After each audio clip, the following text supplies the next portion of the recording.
Kia ora koutou. Welcome to HR Chats with me, to Radar, where we talk all things HR. Today, I am joined by Chris Maika, Te Arawa and Ngāpuhi, and founder of Ruku ki te Ako.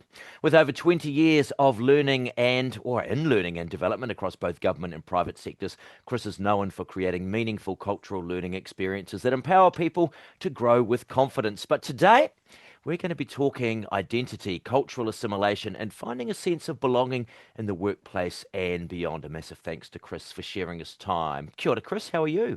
Kia ora, brother. Yeah, I'm pretty good, thank you. Nice day in Parramatta in Wellington. Beautiful day.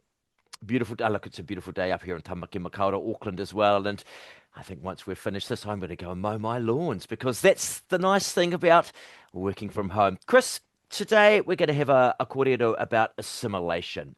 And I think probably you are a better person than me to set that kind of scene. When we talk about assimilation, what are we talking about? Oh, kia ora, bro. Yeah. I suppose, it's become a bit of a buzzword in recent times, assimilation, probably in the last 10 years.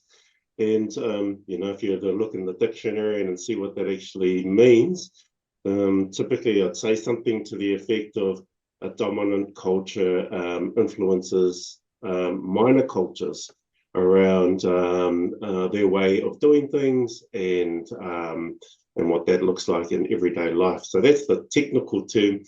But for me, as a Māori growing up in NZ, back in the, 1970s, right, assimilation wasn't even a thing. It was just everyone in together, doing the best they can, typically from, all walks of life, and just trying to get success to whatever people, whatever that success looked like for people. So I find that, assimilation, it's a big buzzword, but, my story around assimilation, which we're going to talk about,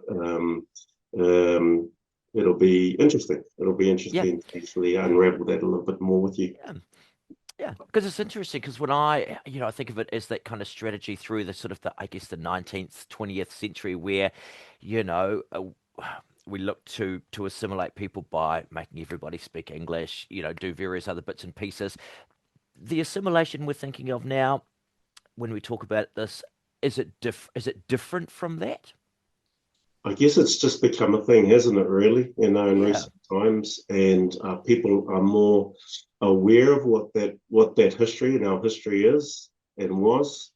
And so assimilation, it becomes a topic of conversation and curiosity, I think. Yeah.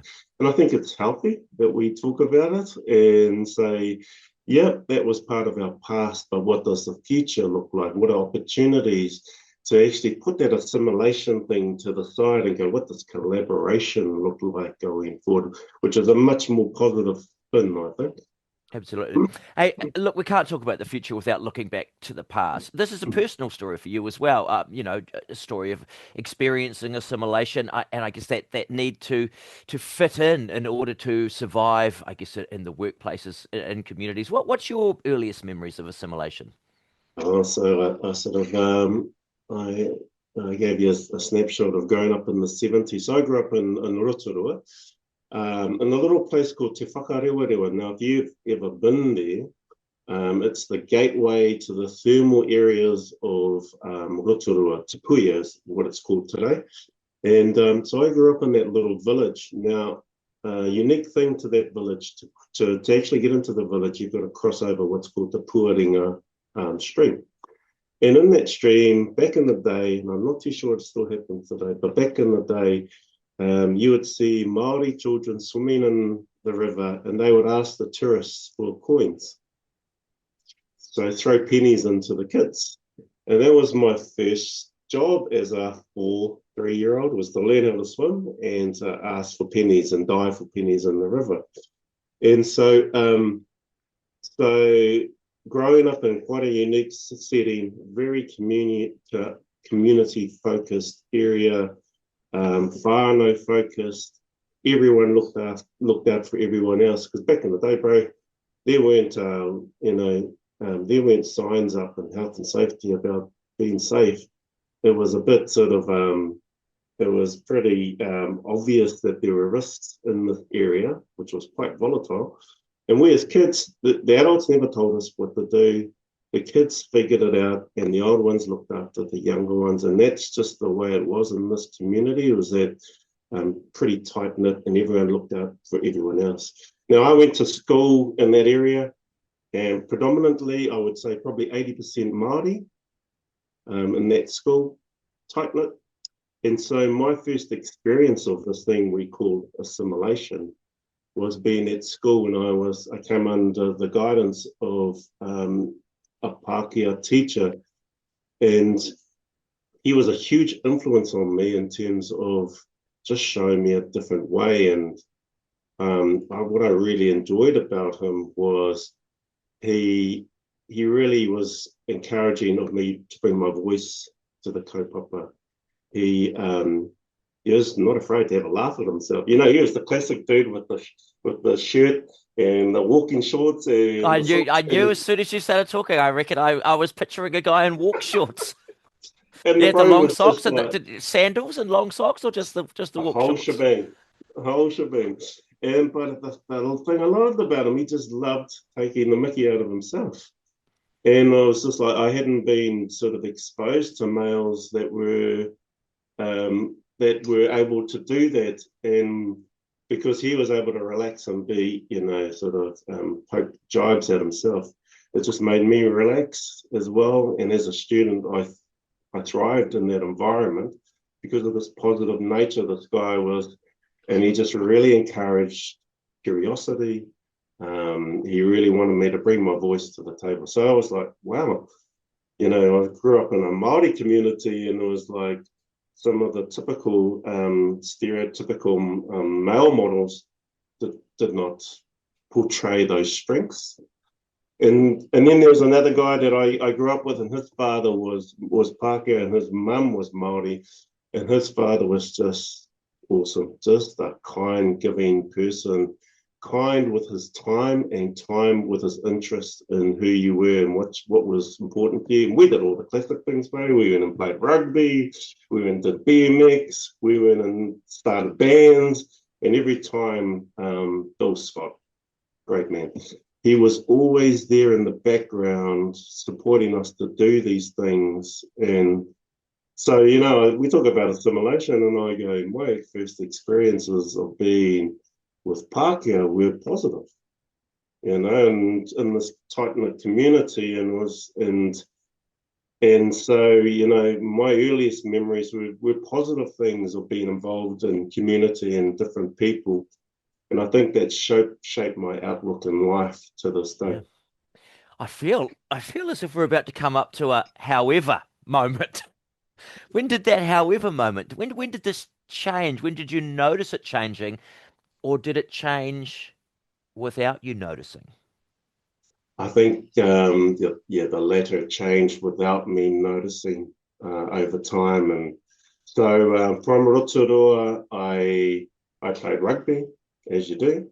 My mum always had a keen desire for me to travel, and she'd always be on my case. There's more to Rotorua. There's more to the world than Rotorua.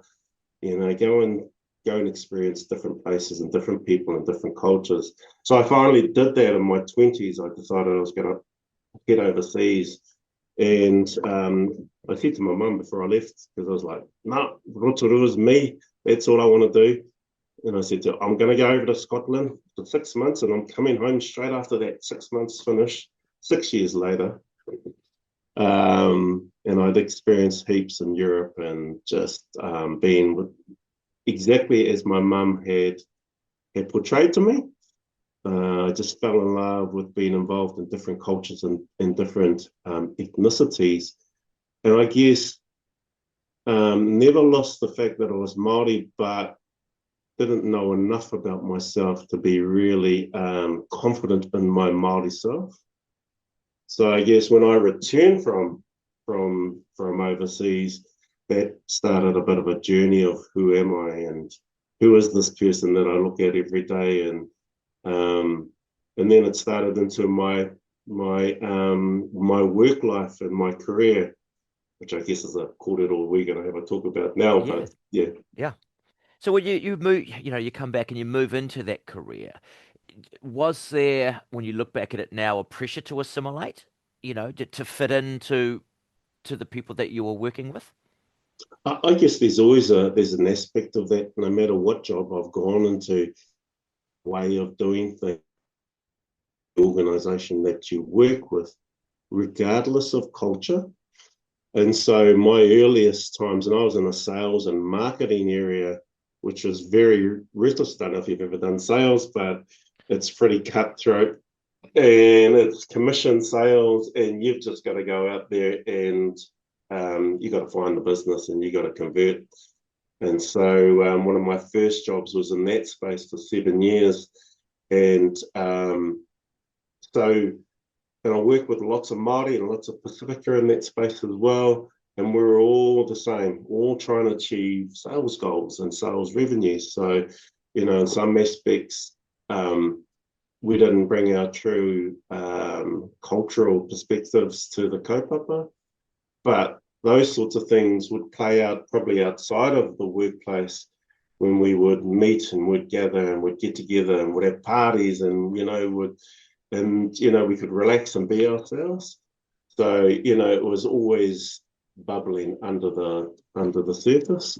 Yeah. And so as I started getting more and more different jobs, and I moved to Wellington, and I moved into the government space in Wellington, and I think that's when this awakening around cultural identity started to take shape for me. Yeah. Was there a sort of a little moment that sparked that, where you suddenly went, wait a second, what's been happening? I think there's been many sparks over the years, and I think one particular work experience happened in the early 2000s, and I worked in the Ministry of Justice, and I was assigned to the Māori Land Court, and which put me completely outside my comfort zone, because I guess what's the saying is it nowadays?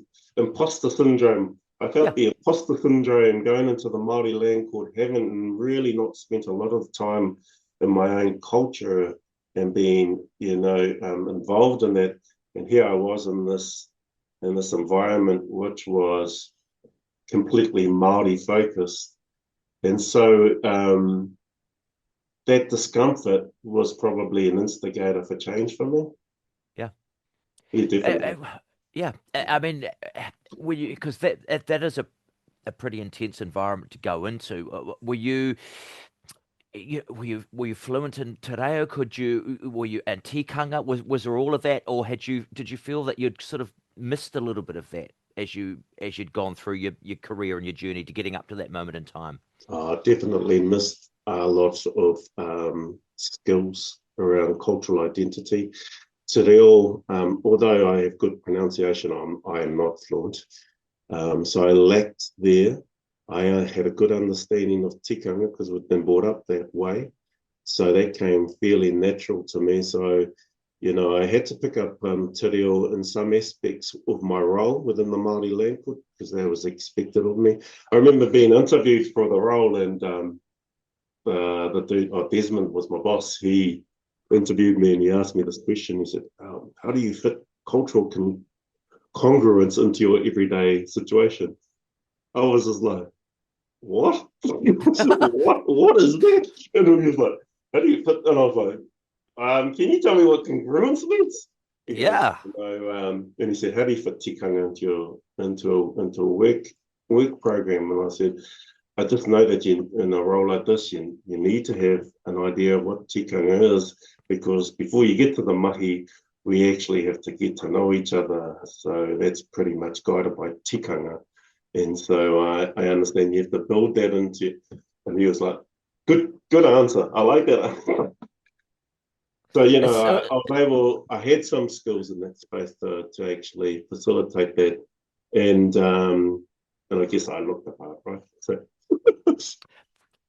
Always helpful. And it's funny, those things that you don't know, until someone asks you the question about it. And once you understand the question, you go, oh, it's pretty much, I've been doing that for a period of time. This is just a more formal, I suppose, way of phrasing it. And and following through with it. So once you'd had that conversation, once you'd moved into, I guess, that kind of government world, how much did all of this stuff influence that sense of engagement, I suppose, with your work, that sense of belonging that was going on? Did that change? Did you focus a little bit more on that when you were going around your day-to-day business? I guess so. And, I don't know, I can only speak for myself. And it may be that this is the same for other Māori staff and organisation. But there can be sometimes a little bit of a weight of expectation to be that cultural person, pay that cultural tax when you're not equipped to do that. And I know that happened to me on quite a few occasions. And not having the confidence to push back, and feeling like you need to try and meet that expectation, which is just unrealistic, or speak on behalf of, a group of people when it's just like, I have no idea about that topic, and I'm supposed to be knowledgeable enough to bring some thought and some leadership to this kaupapa. And so I think that's always a thing, and you'll see, and I've seen this a lot, and I've been that person when, it's like, oh, we're looking for somebody who can represent, this group of people, and it's just like, oh, it's just me? Oh, right. And it's like, well, I can't speak on the hundreds of thousands of people out there that are affected by this opportunity or problem. And so I feel that weight and I feel that burden to be that person. And that's happened to me on a number of occasions. I dare say it's happened to a lot of people. Yeah. And so Yes, bringing your confidence, your courage, and your authenticity to the kaupapa and say, we need a bit more of a robust process around this, because I don't think we're doing it justice. So it's what I think about myself 10 to 15 years ago to where I am now, and just being courageous enough to actually push back when it just doesn't seem right. Yeah, because look, we've had plenty of conversations both here on the podcast and in various seminars around that kind of expectation. We need someone to do a karakia. Chris will do it. That kind of thing. Or when it's inappropriate for you to be representing, as you say, a group of people within a system, or a group of people from a particular area where you happen to be at work. Did you begin to push back on that and say, look, this is not quite right, it's not how things should be done? What was that kind of journey there, I suppose, with a sense of not only that sense that this isn't quite right, but that confidence to say this is not how we should do it? I think probably in the last 10 years, I've found that voice, that courageous voice, to come forward. And understanding tikanga, it's like, if an initiative is focused on the areas of ngaitahu, and I'm the person that's, oh, can you help us with that? And I'd say, happy to help you with that. Probably the first thing we need to do is think about ngaitahu as an iwi. How do we engage with them? Can we engage with them? Who's the right people? So being able to craft conversations around, I'm happy to provide thought leadership around it, but there's a bit of a process because each iwi is different. How do we go about doing that? So that's taken time for me to get to that place to be able to articulate myself when I'm posed with these opportunities and questions. Yeah. So I guess specifically, because we are, thinking HR in particular, what was the kind of, I guess, the role of HR in terms of leadership, colleagues look to support this kind of situation? We say, look, these things aren't right. We need to have a better way of doing it. We need to have a really robust conversation around some of the practices within these workplaces that are making people uncomfortable. Many of whom may not wish to say that this is making them uncomfortable, because then perhaps they may feel that they're letting some other people down. So the role of HR, quite a critical role. I've had really good experiences with HR people, and I've had some not so great experiences. I guess, when I think about the great experiences of HR and helping with situations, think about the problem that you're trying to resolve. Who's best to actually help you and advise you in that situation? So if it's cultural, so I've been asked, I remember back in the day, I got asked to help with a mediation between a staff member and their reporting manager. And I remember asking the HR person, why have you chosen me? Oh, we don't have anybody else to help. And I was like, so I'm not a trained mediator, you know that, right? But, it was like, oh, well, we just don't have the skill set. And I said, you don't have the cultural skill set to do this? You might as well just, I just said, just call it what it is. I said, what I'm happy to do is to support the team in any way I can. But what I'm afraid of, or not what I'm just wary of, is that if, I don't have a mediation background. So if it gets to a place where that happens, but we can set things up where culturally we're safe. And I'm happy to do that. And I think at the time she said, well, what else do we think? I said, oh, get a mediator to work with me, and we can figure out the solution to actually prop it up. So, that's what I say, thinking about the problem that's in front of you and go, actually, what's the best solution for that? And if you have somebody that's willing to, like myself, push back a little bit and go, let's just actually craft the solution. What's the best way we can do that? Oh, what can I bring to the solution? What's missing as far as the solution's concerned? And then, I think we have all bases covered, really. It's just being able to unpack it a little bit more to get to that place where you can deliver something that upholds the mana. In that situation, is upholding mana of both those people.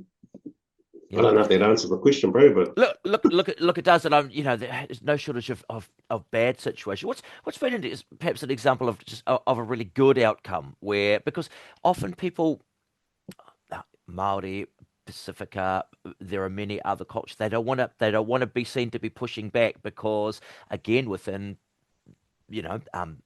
their backgrounds and belief system, you don't want to be that person. So I suppose what's some really good examples of moments where that's been done in a really good way, where people have understood that actually what they're doing isn't quite right? that's a good question. I had an experience back in the day. I won't call out the organisation. No, we won't name names. We'll use the big picture, and because I'm pretty sure that whatever you're going to talk about is probably happening or has happened to a lot of people who are listening in many, many organisations. Yeah, this situation was a bit of a stick one, but it happened.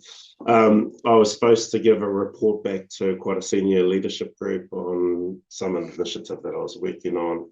I was last on the agenda, which was all good. So I snuck into the hui, 50, 60 odd senior leaders in the space.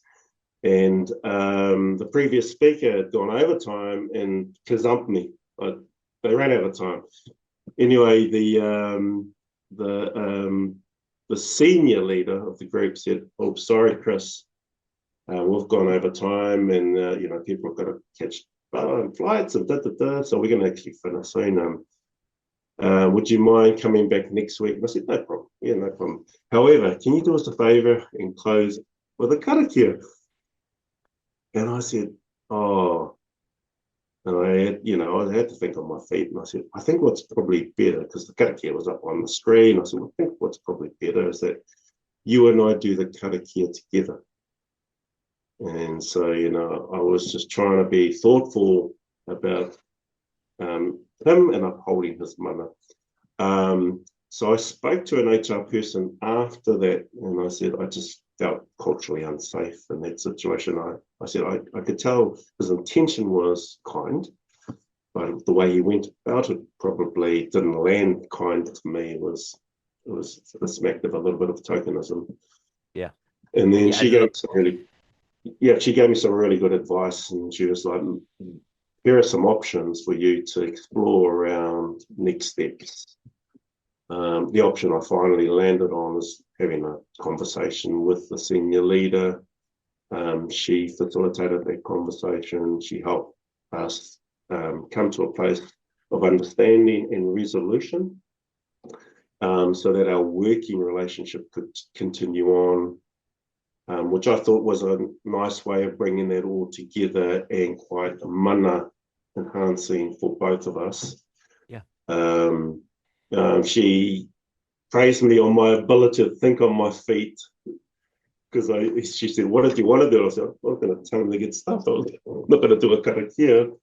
But she was just like, the way you went about that was really kind. So she, I just liked the way she approached that and was able to help me through that scenario.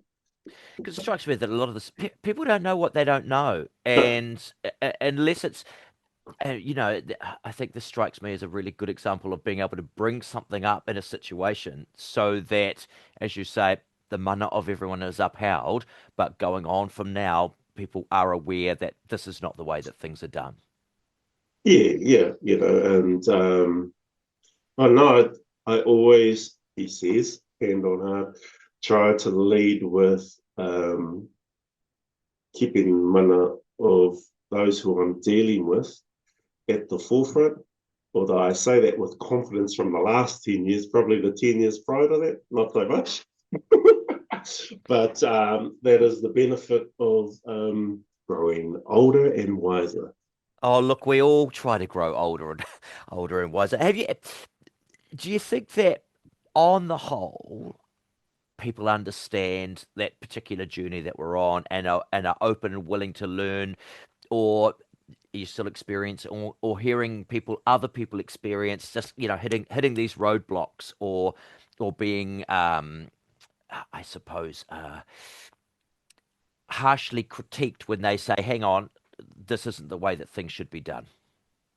I think we've come a long way in probably the last 50 years of understanding, learning, and educating ourselves about the history of our country. That has been both positive and it's also brought its challenges to date. Um, because in some scenarios that I've come across in different workplaces, it's people feel empowered to bring their voice to the kaupapa, and in some cases haven't had a lived experience of that situation, which is fine because then I've seen other kaimahi who have been there for a long time and played the long game to get change. And then, that can be put at risk because someone else comes in with a different perspective and just wants to go hard at a courageous conversation. And, I'm like, man, I just feel for people that have been in organizations for a very long time and brought about change over a long period of time and worked damn hard to do that, and played the game to get change in little incremental steps. And for me, it's like I'd rather have little incremental steps of change towards a more inclusive, united Aotearoa than big sweeping, disruptive things that, don't actually Yeah. result in any change. You just end up with people because people do, they start to entrench themselves in their positions because the Correct. conversations aren't being had over a period of time. Because actually, everybody needs to understand where other people are at. Yes. Yeah. Yeah. Hey, So, if you were, go on. so for me, that stuff around, and there are times when you have to take a strong stance on situations, but most of the time, it's like actually we can work through things if we're willing to sit and listen, ask some good Yeah. questions, and actually be interested in who the other person is. So I'm a pretty simple dude, but I think most people are, it is that thing. Hey, so if we look at now, we always talk, in that HR world, you've got to bring your authentic self to work, and we want to have a place where people can bring their authentic selves to work, which is it's a lovely thing to say, I suppose. It's great. We put it up on our little chart with an asterisk next to it. Hey, for you, uh, right now, 2025, personally and professionally, what does that mean when I say to you, are you bringing your authentic self to work? Are you empowered to no. be you, Chris? And what's that conversation you have with yourself when you're looking in the mirror in the morning? uh, you know, um, starting up my own business, which is wedged in cultural identity. I deliberately did that 3 years ago because I was ready to do that. I was ready to take that journey. I knew that it was going to bring some discomfort, but I was ready for the discomfort because it was a motivator and to actually delve more into who I was as Māori. Back in the day, people would ask me, "Oh, where do you come from?" And I'd go, "Oh, Rotorua," and share a little bit about that. Rotorua guises and stuff. And that's about as much I would say. Nowadays, I proudly talk about being a penny diver from Whakarewa. This is my first job, and the uniqueness of growing up in that environment. So I guess I was tainted with shame around. This is the way I used to look at it, and I remember kids used to taunt me.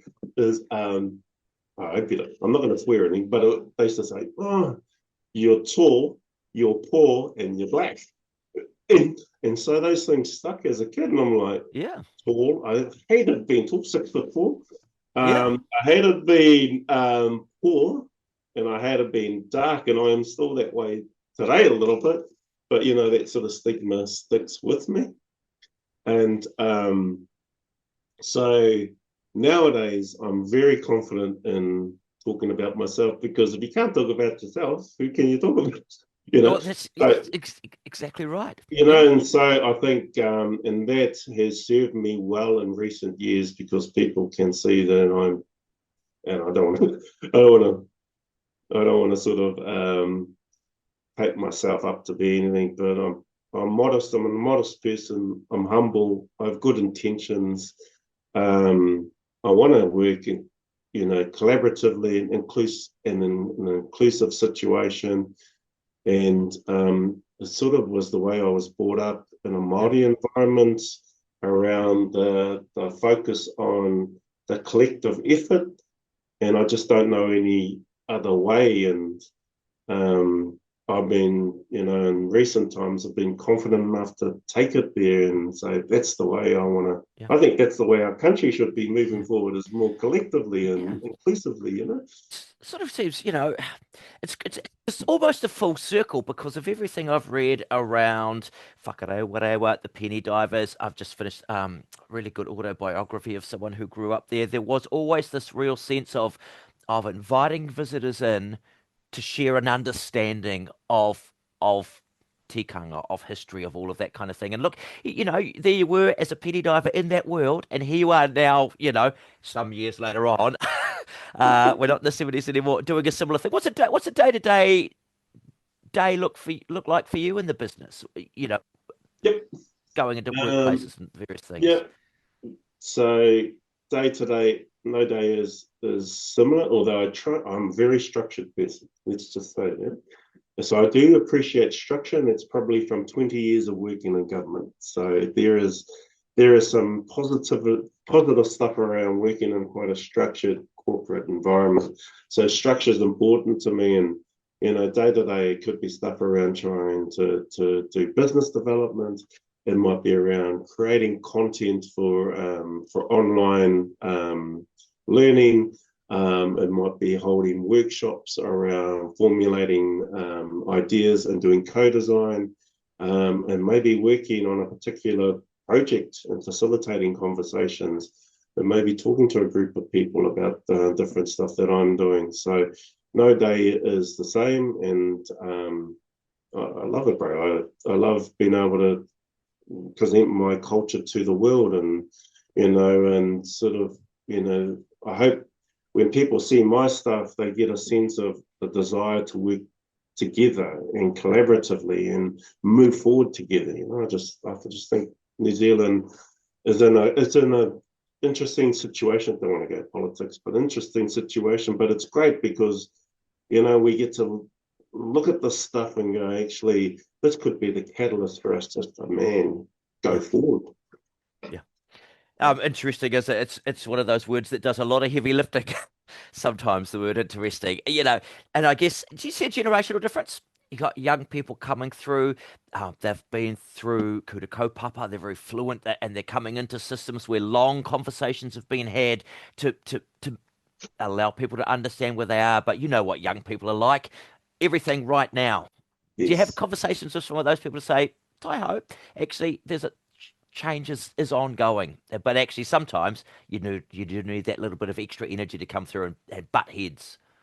Yep, yep. I've had a few conversations to that ilk, and and in some of those conversations, it's just like this just may not be the place for you. It's just maybe too frustrating.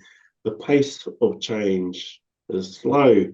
It's just not going to happen. How do you unravel systems and processes that have been designed over 50 years, 50 to more years? It just takes time and effort, but in small incremental pockets, we can make change.